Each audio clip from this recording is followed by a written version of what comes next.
the costs are escalating. In normal times, back in the old days, our hotel costs were under $1,000 a month.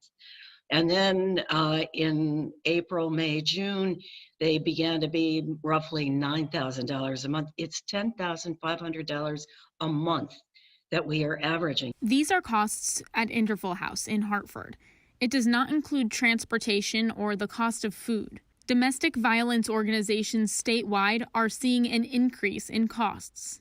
Safe Futures, which is my local shelter, saw their costs go from $7,000 in July to $67,000 in July. The number of hotel bed nights was 414 in all of 2019. As of August, it was 1,500.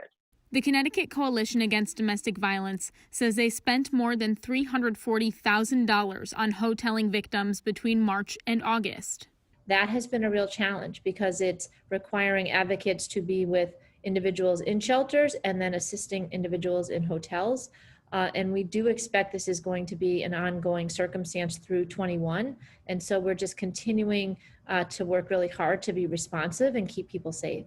CCADV says they were able to leverage $600,000 to resource hotels, but predict it will cost $1 million by next summer.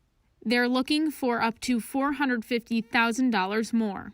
This pandemic doesn't look like it's ending anytime soon. The money that CCADV has received is just going to cover the back costs that they've incurred. Their ability to raise funds has changed dramatically. It's no longer event-centered.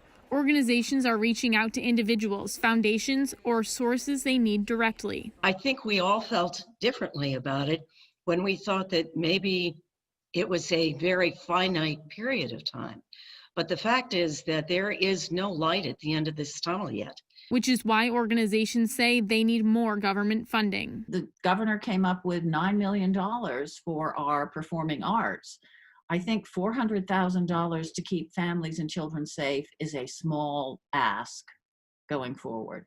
Governor Lamont says everyone is looking for more funding. President Joe Biden is going to make a priority of providing support for our states in the middle of this COVID crisis to make sure that the recession doesn't have the impact it could have otherwise, and we have the social support for the most vulnerable in our society. But once, we go back to, the indoors with the weather, I expect yet another spike in domestic violence.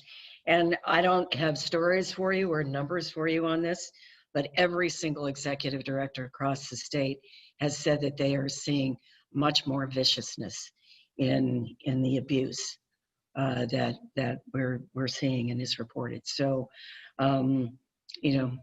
we've known it was coming and it's here. Interval House is doing a gift card drive, especially as the holidays roll around, so that they can better help victims. We have a list of all 18 domestic violence organizations on our website with ways that you can help out. Just go to fox61.com. Taylor DiCello, Fox 61 News.